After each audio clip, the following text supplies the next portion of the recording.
Assalamualaikum warahmatullahi wabarakatuh.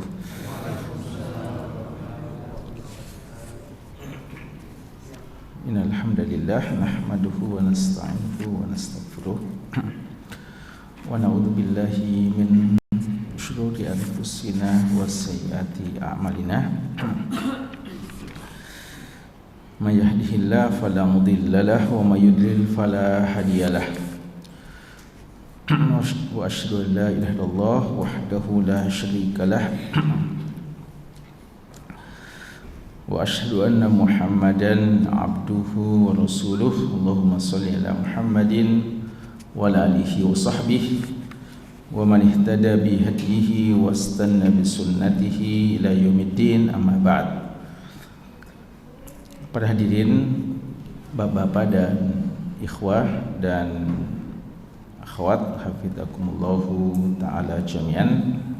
Alhamdulillah, kita senantiasa memanjatkan puji-pujian yang pantas kepada Allah sesuai dengan kebesaran, keagungan dan ketinggiannya, serta sebagai wujud syukur kita atas limpahan rahmat, curahan nikmat pada kita sekalian.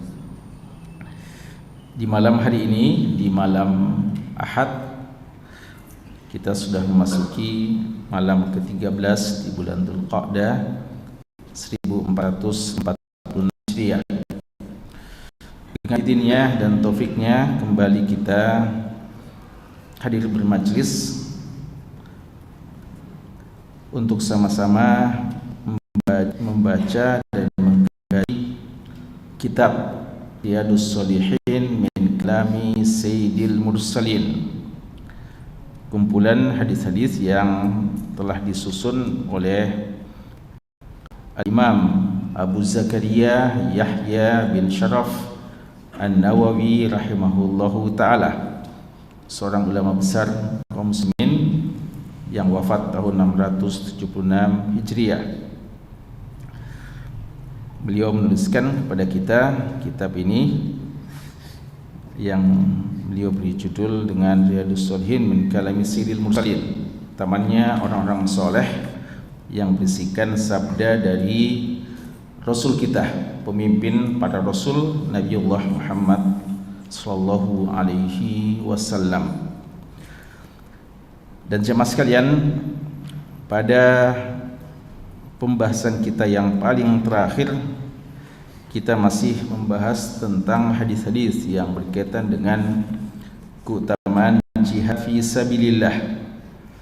Pada pembahasan kita yang terakhir, kita telah membaca kisah kepahlawanan seorang sahabat, Anas bin Nadhr radhiyallahu ta'ala anhu, paman langsung dari sahabat Malik radhiyallahu ta'ala anhu. Bagaimana kepahlawanan beliau pada saat perang Uhud dan bagaimana beliau menjemput syahidnya, dan bagaimana Allah Subhanahu wa taala memuliakan beliau dan orang-orang yang semacam beliau dengan firman-Nya di surat Al-Ahzab di ayat ke-23. Ini pembahasan kita yang terakhir, dan masih ada beberapa hadis-hadis terkait dengan kitabul jihad di Riyadhus Shalihin ini. Kita upayakan malam ini membaca beberapa hadis-hadis tersebut yang kita lanjutkan, dan kita berusaha mengambil sebanyak mungkin yang memungkinkan untuk kita baca dan bahas dalam pertemuan kita malam hari ini. Kita mulai dengan hadis ke-1318. Hadis yang ke-1318, wa an Samurata radhiyallahu anhu qala, dari sahabat yang bernama Samurah radhiyallahu anhu qala, beliau berkata, qala Rasulullah sallallahu alaihi wasallam, Rasulullah sallallahu alaihi wasallam bersabda, Ra'aitu lailata rajulaini atayani. Aku melihat pada malam hari ini, maksudnya di mimpi beliau. Aku melihat di malam tadi malam atau di malam ini, rajulaini, dua orang laki-laki, atayani, yang mendatangi aku. Fasa'ida bi asyajarah, keduanya membawa aku naik ke atas hingga mencapai ke pohon. Fa'adkhalani daran hiya ahsanu wa afdal, dan kedua orang tersebut memasukkan aku ke dalam sebuah tempat, sebuah rumah yang merupakan rumah paling baik dan rumah paling afdal. Lam ara qattu ahsana minha, dan saya, kata Rasulullah, tidak pernah melihat ada rumah yang lebih baik, lebih indah dari rumah tersebut. Qala, keduanya berkata, kedua orang itu berkata, amma hadhihi dar, adapun tempat ini, rumah ini, kampung ini, fadarus syuhada, ini adalah tempatnya para syuhada, mereka-mereka yang mati syahid. Ya. Ini hadis pertama, ya. Hadis kita ini jamaah sekalian diriwayatkan oleh Imam Bukhari, dan sebenarnya hadis kita ini hadis panjang, ya, hadis panjang, tapi dipilih potongan hadisnya sesuai dengan tema kita.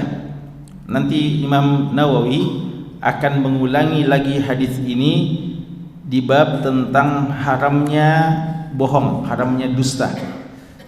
Sekarang kita masih hadis nomor 1318.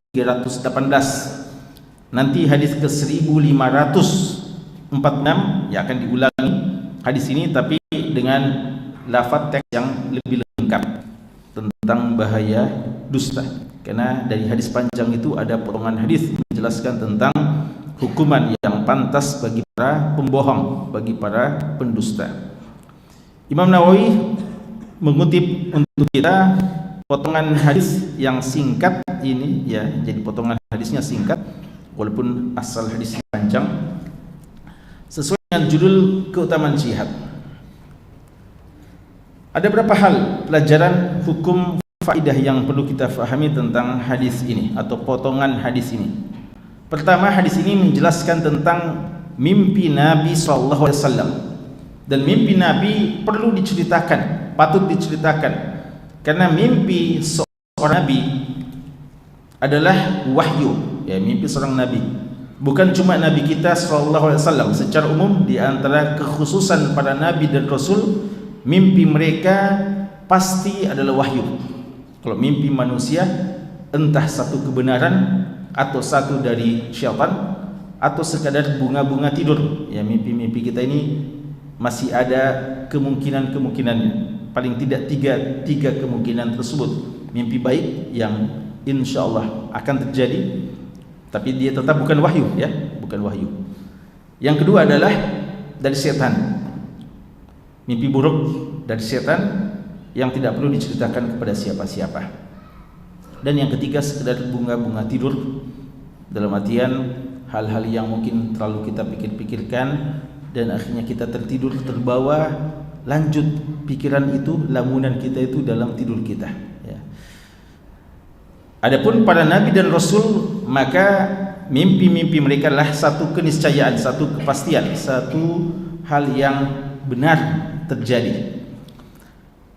Beliau mengatakan, saya mimpi malam itu melihat dua laki-laki, dan laki-laki yang dimaksudkan adalah dua malaikat dalam bentuk sebagai laki-laki. Dan ini diantara keadaan malaikat yang bisa berubah menjadi manusia, dan telah terjadi hal itu dalam beberapa momen-momen yang disaksikan oleh Nabi kita SAW. Bahkan para sahabat pun menyaksikan beberapa malaikat dalam wujud sebagai manusia. Dan dua malaikat ini dalam beberapa penjelasan ulama kita dia adalah dua malaikat yang paling afdal. Siapa itu dua malaikat paling afdal? Jibril dan Mikail, ya. Jadi kalau kita mau urutkan malaikat yang sangat-sangat banyak, tidak kita tahu jumlahnya, tapi kita pastikan sangat-sangat banyak, jauh lebih banyak daripada manusia, maka tiga yang jelas paling afdal. Yang lainnya wallahu alam bagaimana urutannya. Tiga urutan yang paling afdal adalah Jibril, Mikail, lalu Israfil. Israfil peniup trompet, Mikail pembawa rezeki, dan Jibril pembawa wahyu. Dan di sini dua, ini Mikail dan Jibril, atau Jibril dan Mikail dalam wujud sebagai manusia. Keduanya mendatangi Nabi kita SAW dan membawa naik Rasulullah. Dan maksud membawa naik ini naik ke dalam surga, ke atas surga. Jadi yang dimaksudkan sini fasa'ida bi, yaitu naik ke atas surga, lalu ditempatkan ke pohon, artinya disinggahkan dulu ke pohon. Dan di antara nama pohon surga apa? Tuba, ya, Tuba, ya, Tuba lahum wa husnul ma'ab, ya, kalau dalam surat Ar-Ra'd dan dalam hadis fatuba lil ghuraba, ya. Tuba itu bisa bermakna keberuntungan secara umum, dan sebagian ulama mengatakan syajaratun fil jannah, dia adalah nama pohon di surga. Itu di antara nama pohonnya, mungkin banyak nama pohon, tapi yang paling terkenal adalah Tuba, ya. Beliau dibawa dulu ke pohon, kemudian dimasukkan ke satu istana atau satu tempat, satu rumah, ya. Kalau kita bahasa mudahnya, untuk rumah-rumah di surga adalah istana, karena rumah di surga tentu saja jauh dari apa yang ada di bumi ini, maka paling pantas dinamakan istana. Keduanya memasukkan Nabi kita sallallahu alaihi wasallam ke istana atau ke satu tempat tinggal yang merupakan tempat tinggal yang paling baik, ahsan dan afdal, dan yang paling afdal. Ini ditakkid, ya, karena kadang sesuatu yang ahsan belum tentu afdal, ya kan? Ada sesuatu yang ini kayaknya paling indah ini, tapi belum tentu paling afdal. Dan ada kadang paling afdal tapi belum tentu dia paling indah. Tapi ini dikatakan ahsan wa afdal, mengumpulkan dua kebaikan, dia paling indah dan juga dialah yang paling afdal. Kata Nabi sallallahu alaihi wasallam, saya tidak pernah melihat sama sekali sebelum ini yang lebih indah dari tempat itu, dari kampung itu, atau dari rumah tersebut atau istana tersebut. Kalau yang dimaksudkan di sini di dunia, tentu saja semua istana di surga tidak bisa kita lihat yang sama di dunia ini, karena bandingannya tentu saja sangat jauh. Tapi tampaknya yang beliau maksudkan sini artinya di antara istana-istana yang lain yang ada di surga, ya, karena kalau dibandingkan dengan dunia tentu saja jelas. Jangankan yang ini, kualitas istana yang paling rendah saja di surga itu jauh-jauh lebih baik daripada apa yang ada dari istana yang terbaik di dunia ini. Maka bisa difahami dari perkataan beliau sallallahu alaihi wasallam bahwa saya tidak melihat yang lebih indah daripada istana tersebut. Maksudnya di surga itu yang beliau dibawa keliling waktu itu, ya, beliau diantar oleh malaikat Jibril dan Mikail untuk berkeliling dan ditempatkan pada tempat tersebut. Qala, malaikat ini, kedua malaikat ini menjelaskan tentang tempat tersebut, bahwa hadidar, tempat ini, ya, dar sebenarnya bisa berarti rumah dan bisa juga perkampungan, ya, kompleks. Itu bisa dibilang dar, perkampungan. Makanya kampung akhirat bisa dibilang apa? Darul akhirah, ya, darul akhirah. Jadi dia kumpulan rumah-rumah, kompleks perumahan.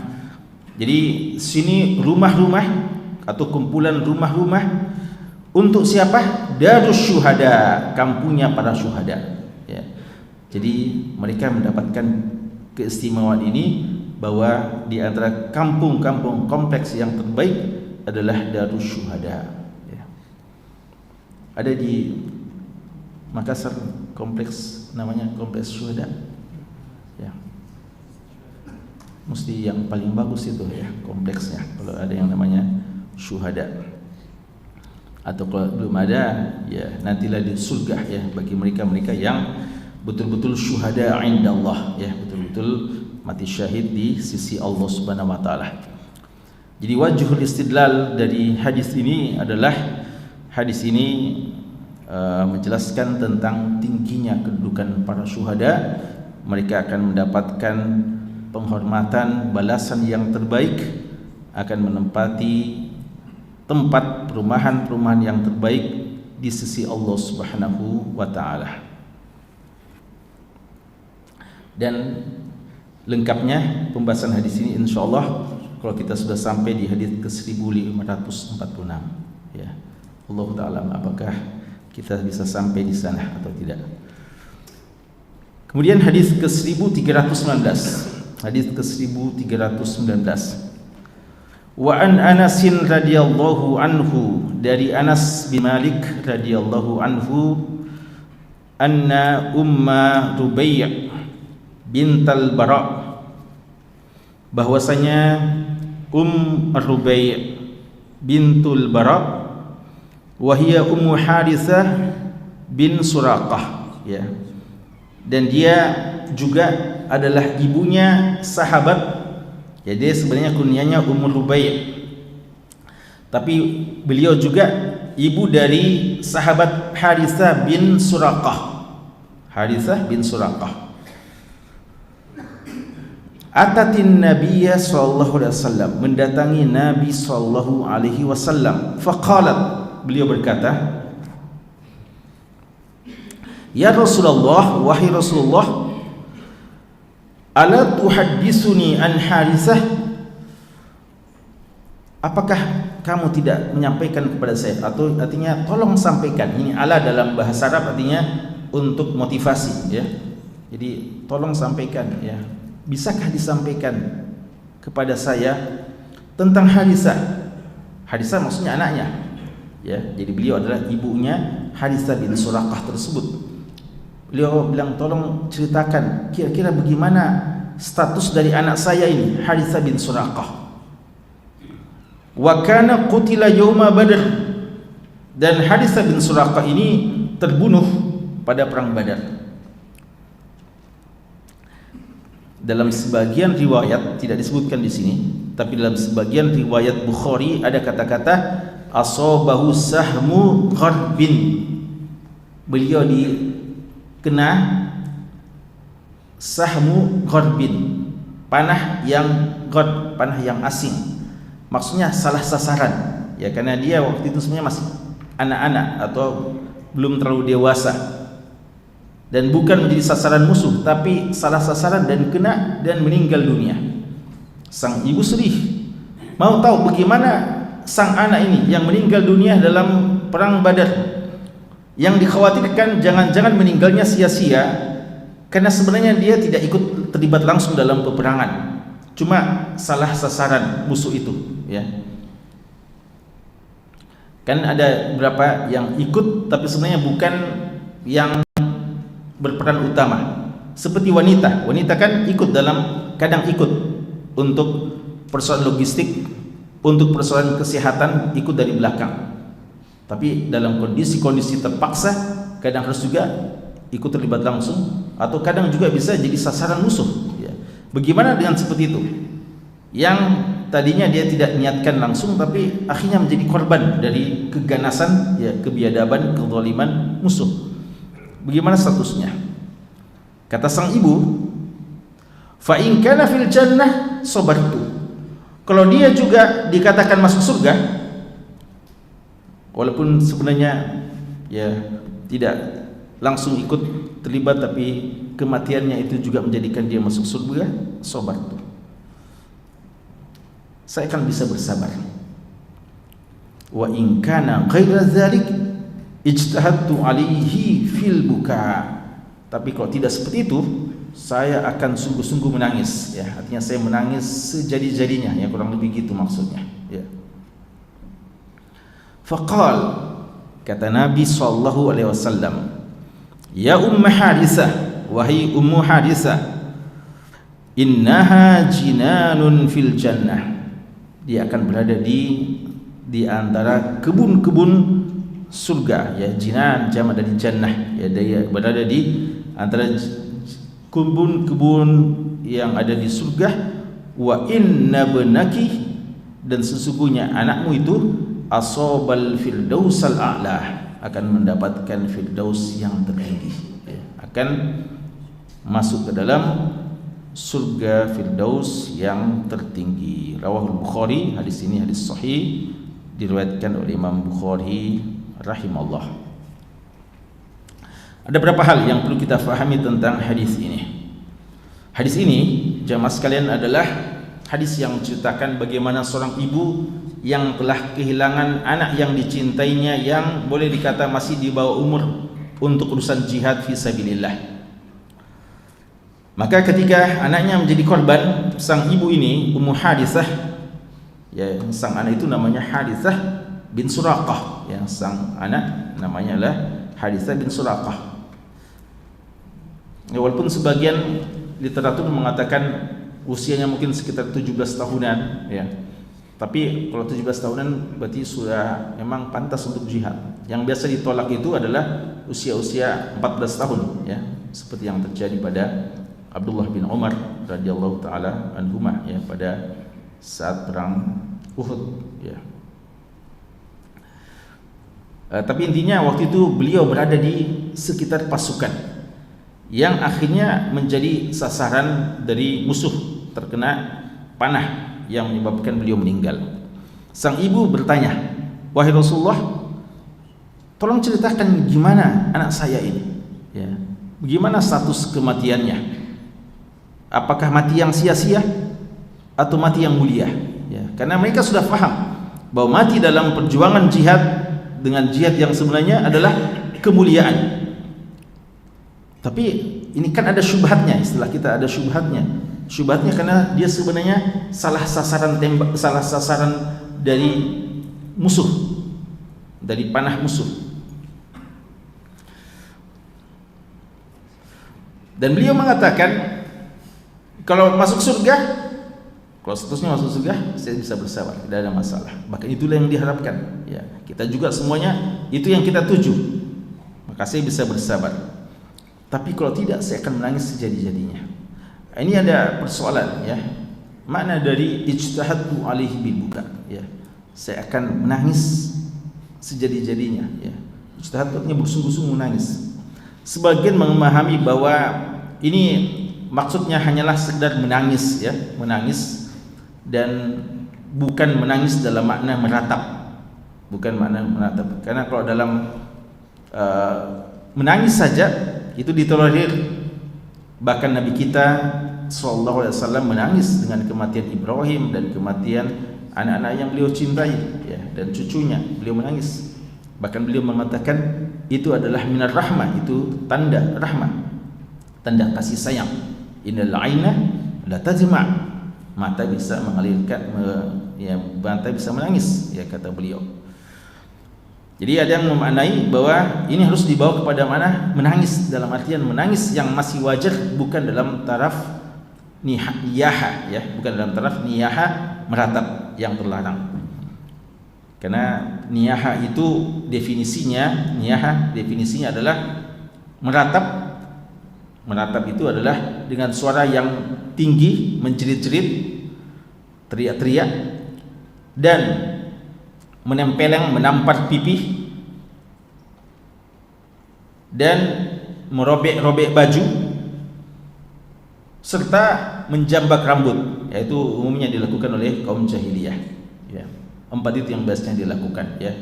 Teriak-teriak, nangis-nangis, lalu tarik-tarik rambutnya, menjambak rambutnya, menempeleng pipinya, menampar pipi, dan merobek-robek bajunya. Dan itu bukan dimaksudkan di sini. Sebagian ulama mengatakan hadis ini kejadiannya kapan?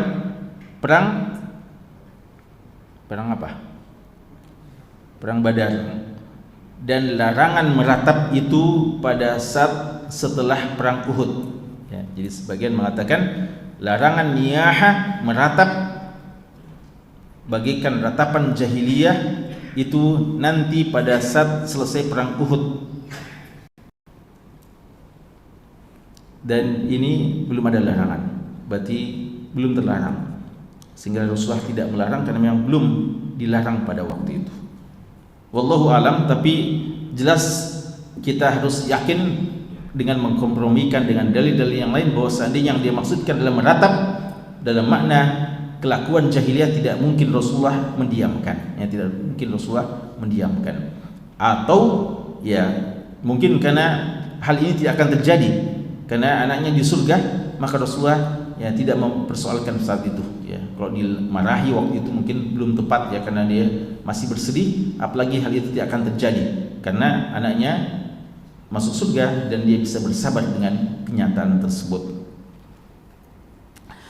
Dan jemaah sekalian, hadis ini menjelaskan kepada kita, kata ulama kita, bahwa mereka-mereka yang mati di front jihad fisabilillah, jangankan yang menjadi pasukan terdepan, pasukan inti, bahkan mereka-mereka yang ikut terlibat mendukung dan berada di front jihad dan mati syahid, mati pada saat itu, mungkin dia cuma sekedar membawa logistik, ada yang membawa obat-obatan saja, ada yang cuma apa saja, dan dia berada di medan jihad itu dan dia meninggal dunia, maka matinya mati syahid dan berhak mendapatkan surga, dan surganya adalah surga Firdaus, ya, surganya adalah surga Firdaus, a'lal jannah wa awsatuha, dia akan mendapatkan surga yang tertinggi dan surga yang terbaik, ya, dan ini menunjukkan keutamaan mereka, ya. Jangankan komandannya, jangankan sahabat yang berhasil menewaskan sekian banyak musuh pada saat jihad, bahkan yang mungkin tidak langsung terlibat membunuh musuh dalam jihad, tapi ikut di situ dan menjadi sasaran tembak atau sasaran panah musuh secara tidak sengaja lalu meninggal dunia, itu pun berdasarkan hadis ini dijanjikan surga Firdaus oleh Nabi kita sallallahu alaihi wasallam.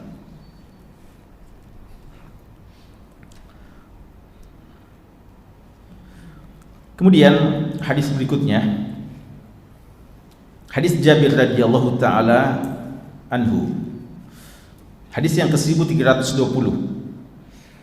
Hadis yang ke-1320, wa an Jabir ibni Abdullah, dari Jabir bin Abdullah radhiyallahu anhuma, qal, beliau mengatakan, ji'a bi abi ila an-nabi sallallahu alaihi wasallam,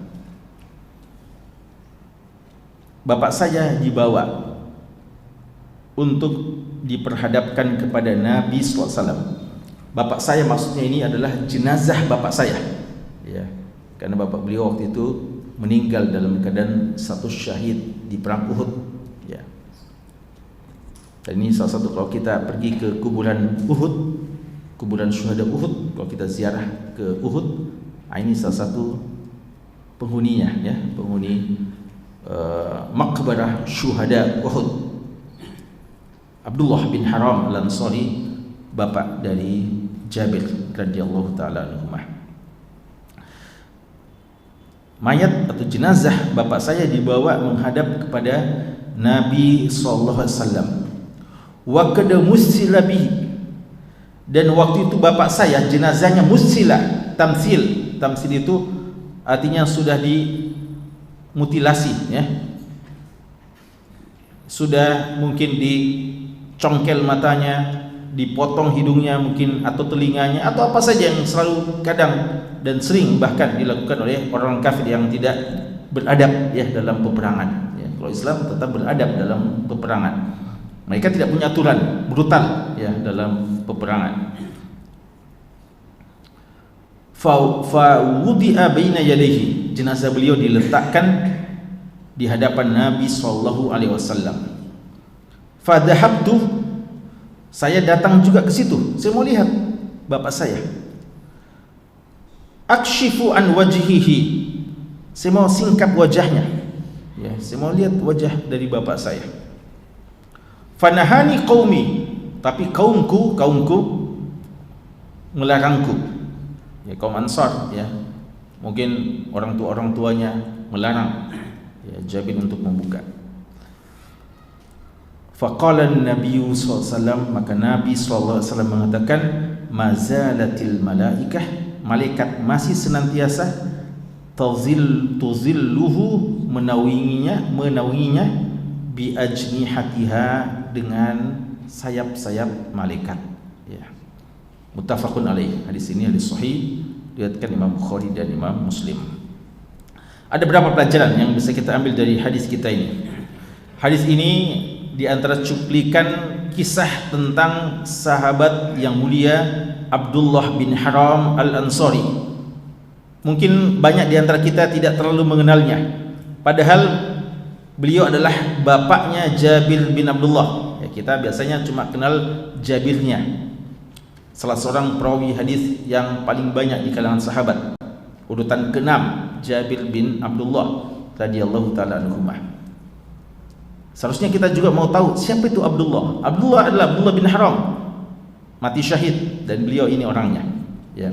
Abdullah bin Haram Al-Ansari radhiyallahu taala anhu mati syahid, ya, dibawa kepada Nabi SAW dan telah diperlakukan seperti apa yang diperlakukan juga kepada Anas bin Nadhr yang lalu, dan diletakkan jenazahnya kepada Nabi SAW. Dulu Abdullah bin Haram ikut dalam semua jihad, dan Jabir belum ikut jihad, ya. Jadi Jabir bin Abdullah waktu perang Uhud ini belum ikut. Kenapa? Karena dilarang oleh bapaknya. Jadi Jabir bin Abdullah ini nanti baru ikut perang pasca Uhud. Kenapa?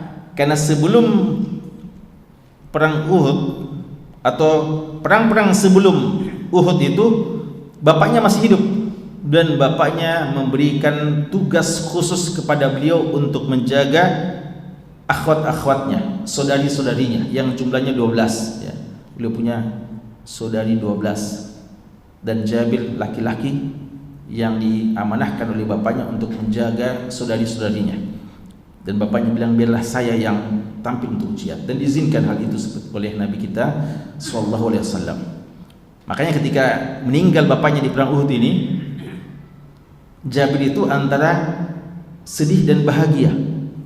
Sedih karena bapaknya meninggal, bahagia karena sudah tidak ada yang melarang dia untuk pergi jihad. Makanya sejak bapaknya meninggal, tidak lagi yang bisa melarang. Beliau tiap lagi absen untuk berjihad fi sabilillah sampai beliau wafat.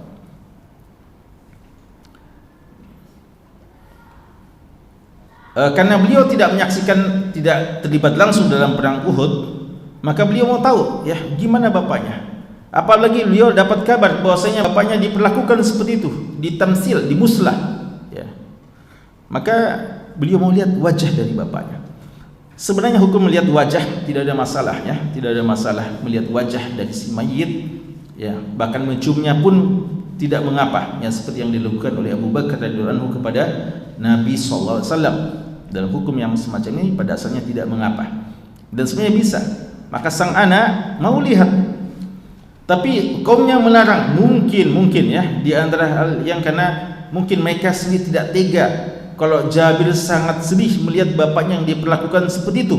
Ya, kalau kita melihat para syuhada sejak dahulu hingga hari ini, kita tidak tega melihat mereka diperlakukan dengan biadabnya oleh musuh-musuh, ya. Sudah meninggal, mereka lakukan lagi yang dinamakan muslah itu, mereka mutilasi, ya.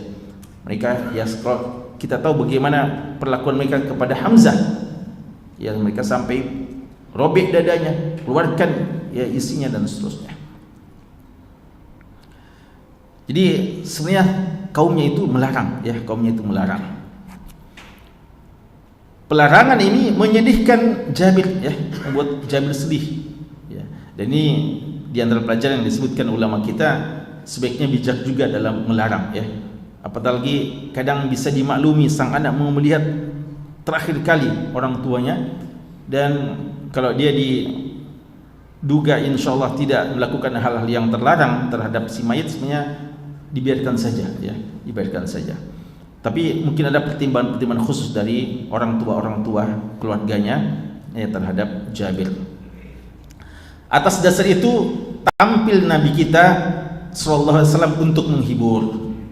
Dan ini bukan hiburan sekedar janji-janji atau informasi sekadar menghibur, tapi memang begitulah kenyataannya. Ya.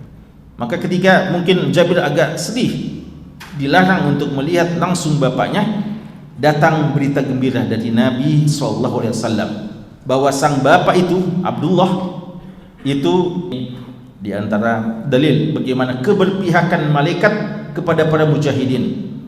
Dan ini bukan cuma keberpihakan seperti ini, karena para malaikat itu di antara tugasnya kadang ditugaskan untuk ribuan, bahkan ribuan, seribuan, bahkan kadang 5.000, 3.000 Allah turunkan dengan tanda-tandanya musawwimin, ya, dengan tanda-tandanya untuk ikut terlibat dalam jihad fisabilillah. Junudullah, ya, jundullah yang lam taruha, yang kalian tidak menyaksikan, dan kadang sampai terjadi setelah itu tidak tahu di kemana lagi, ya. Dan itu disaksikan dan diceritakan dalam riwayat-riwayat tentang jihadnya para sahabat Nabi SAW dengan para malaikat. Dan termasuk adalah ba'da jihad, setelah jihad mereka melindungi, ya, menaungi para syuhada, dan terkhusus dalam hadis kita ini kepada Abdullah bin Haram Al-Ansari dengan sayap-sayapnya. Berarti ini dalam posisi atau dalam keadaan malaikat dalam bentuk aslinya, ya, dengan sayap-sayapnya, ya, karena salah satu ciri khusus malaikat adalah bersayap, ya. Ja'ilil malaikah rusula uli ajniha. Ya, Allah mengatakan dalam surat Fatir bahwa Allah Subhanahu wa taala menjadikan malaikat itu sebagai uli ajniha, memiliki sayap-sayap. Masna, ada yang 2 saja, ada sulasa, ada yang 3, ada ruba, ada yang 4. Yazidu fil khalqi ma yasha, bahkan ada yang lebih dari itu. Dan kita tahu malaikat Jibril memiliki 600 sayap, ya, memiliki 600 sayap. Dan ini bukan dongengan, ya, bukan dongengan, wajib kita yakini, ya, dan tidak boleh menjadi bahan olok-olokan, ya, sebagaimana yang pernah terjadi, ya, di beberapa riwayat-riwayat yang disebutkan oleh ulama kita, orang-orang yang mempermainkan hadis-hadis tentang malaikat, ya, atau sayap-sayap malaikat. Ada orang yang suka main-main dan tertawai para ahli majlis ilmu, dan ketika melewati majlis ilmu dia bilang sama temannya, angkat kakimu, jangan sampai kamu injak sayap-sayap malaikat, katanya ada di sini, ya. Subhanallah, ya, Allah Subhanahu wa taala menjadikan orang itu mengambil pelajaran, ya, selama-lamanya, langsung jatuh patah kakinya, ya, karena diangkat, ya, main-main, dia olok-olok, ya, hadis-hadis tentang masalah sayap malaikat, ya. Allahul musta'an. Kemudian terakhir, ya, tambah sedikit, ya. Ini hadis-hadis singkat semuanya ini. Hadis ke-1321, wa an Sahal bin Hunayf radhiyallahu anhu, dari sahabat Sahal bin Hunayf radhiyallahu anhu, anna Rasulullah sallallahu alaihi wasallam qala, bahwasanya Rasulullah sallallahu alaihi wasallam bersabda, man sa'alallaha ta'ala asy-syahada, siapa yang meminta, berdoa kepada Allah untuk bisa mati syahid, bisidqin, dengan penuh kejujuran, sungguh-sungguh, ballaghahu Allahu manazilash syuhada, maka Allah akan menyampaikan dia pada kedudukan para syuhada, wa in mata ala firasyih, walaupun dia meninggal di atas tempat tidurnya. Rawahu Muslim, hadis ini hadis yang sahih, diriwayatkan oleh Imam Muslim. Dan dalam hadis selanjutnya, hadis ke-1322, hadis Anas radhiyallahu anhu, Rasulullah sallallahu alaihi wasallam bersabda, man talaba syahada shadiqan, barang siapa yang berdoa kepada Allah untuk mati syahid, shadiqan, dengan penuh kejujuran, penuh keikhlasan, u'tiyaha, dia akan diberikan syahadat tersebut, walau lam tusibhu, walaupun dia tidak mengenanya, artinya dia tidak mati di medan peperangan. Hadis ini, jemaah sekalian, menjelaskan kepada kita beberapa hal. Pertama, disyariatkannya berdoa mati syahid. Dan ini satu hal yang perlu difahami, doa mati syahid dianjurkan, doa untuk ketemu dengan musuh tidak dianjurkan. Jadi yang paling penting kita berdoa bisa mati syahid. Entah lewat peperangan atau bukan lewat peperangan, intinya kita mau mati syahid. Dan ini yang dianjurkan ketimbang orang yang berdoa, ya Allah berikan kesempatan saya untuk bertemu dengan musuh. Dan itu terlarang. La tatamannu liqal adu was'alullaha al-afiyah. Jangan kalian mengharap ketemu dengan musuh, minta kepada Allah pemaafan. Karena begitu banyak orang yang seperti yang kita terangkan yang lalu, begitu banyak orang yang bilang kapan perang, kapan jihad, mau ketemu dengan musuh, mau berhadapan-hadapan. Lalu ketika datang perintah, sudah datang momennya, justru lari. Ya, dan ini termasuk dosa besar, lari dari medan peperangan. Waliyadzubillah. Maka bagi kita, ya Allah berikan kepada saya takdir yang terbaik, mati yang tertinggi, mati syahid dengan cara apapun. Kita siap sesuai dengan apa yang Allah inginkan dan kehendaki serta takdirkan untuk kita. Ya. Adapun orang yang kadang tidak sabaran dan kadang begitu menantang, ya, tanpa perhitungan dan tidak dengan keikhlasan, maka ini yang kadang yang menjadi orang-orang yang akan ketahuan, ya, siapa hakikatnya. Sebagaimana hadis tentang orang-orang yang disangka mati-matian berjihad dan akhirnya Rasulullah mengatakan huwa finnar, ialah penduduk neraka. Karena ternyata cuma semangat-semangat dan akhirnya tidak sabaran dengan luka-lukanya dan bunuh diri akhirnya. Waliyadzubillah. Maka doa kita yang benar adalah bukan doa ya Allah berikan kesempatan saya untuk berhadapan dengan musuh.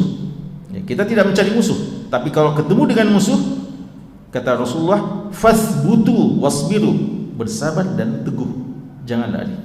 Ya ayyuhalladzina amanu idza laqitum fi'atan fasbutu. Ya, kalau sudah ketemu dengan musuh maka tidak boleh kita lari.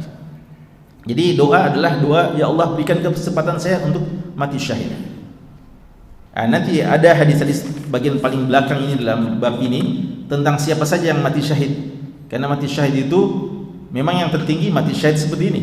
Tapi ada juga jenis-jenis kematian yang lain yang dinilai sebagai mati syahid. Maka ini yang sebenarnya kita perlu minta. Ya Allah berikan kepada saya mati terbaiklah mati syahid, apapun bentuknya. Termasuk dalam mati dalam menuntut ilmu adalah mati syahid, ya. Kalau memang Allah tidak menakdirkan kita mati yang lain, mati dalam yang seperti inilah mati syahid fisabilillah. Siapa yang meninggal dunia, siapa yang berdoa kepada Allah dengan penuh kesidqan, ini pentingnya, syaratnya doa tulus, bukan doa main-main, bukan doa sekadarnya. Dan Allah yang paling tahu siapa hati yang tulus, ikhlas dalam meminta kepada Allah Subhanahu wa taala. Maka Allah akan menempatkan dia pada derajat syuhada walaupun mati di atas tempat tidurnya. Berapa banyak orang yang mungkin mati di medan peperangan tapi tidak dianggap syuhada di sisi Allah karena sebab-sebab tertentu. Dan ada orang yang mati di atas pembaringannya, di kasurnya, mati karena sakit atau mati yang lainnya, tapi dia di sisi Allah adalah mati syahid. Dan contoh yang paling mudah adalah siapa? Saifullah al-Maslul Khalid bin Walid, ya, sahabat yang selalu terdepan dalam jihad fisabilillah, komandan perang, sahabat yang senantiasa menjadi pahlawan dalam setiap peperangan, ditakuti. Tapi ya, subhanallah, beliau sangat ingin mati syahid, tapi Allah tidak takdirkan, ya. Beliau mati di atas pembaringannya, di kasurnya, dan sempat menangis, ya. Bagi beliau ini mati seperti mati hewan, ya, atau mati perempuan. Beliau ingin mati di medan peperangan. Tapi insya Allah beliau di antara, dan yang termasuk yang paling utama dimaksudkan oleh Nabi kita SAW dalam hadisnya ini, bahwa Allah Subhanahu wa taala akan menempatkan beliau fi manazil syuhada, ya, di antara kedudukan mati syahid, yang akan mendapatkan fasilitas yang sangat istimewa bagi mereka yang mati syahid. Satu lagi yang terakhir, ya,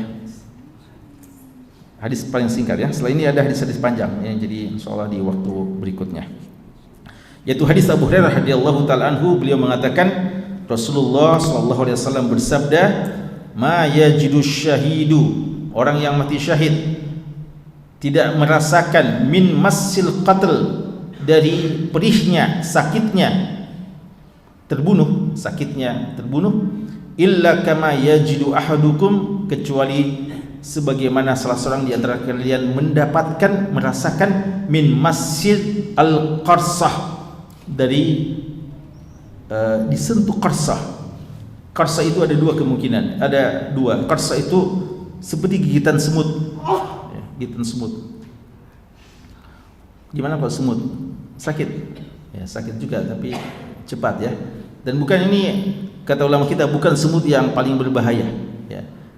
Jadi mungkin semut hitam. Kalau semut hitam tidak terasa ya. Semut merah yang bukan semut yang besar, bukan semut gumbe kalau kita bilang, ya. Semut gumbe nih. Ya, bukan itu. Ya, semut yang satu kali yang sudah itu dilupa ya, dilupa bagaimana rasa sakitnya. Ya. Cuma begitu dirasakan oleh mati syahid. Dan dimaknai juga qarsa itu adalah cubitan. Ya. Kata-kata massa itu artinya disentuh, sentuh saja, massa. Ya. Bukan dikata ini massa itu artinya sedikit saja. Ya. Cubitan. Kalau kita melihat orang yang mati syahid, kita kadang mungkin sedih sekali.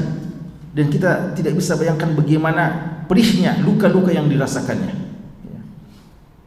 Tapi janji Rasulullah SAW, dan ini janji yang pasti benar. Ya. Cuma kita tidak bisa tanya kepada mereka.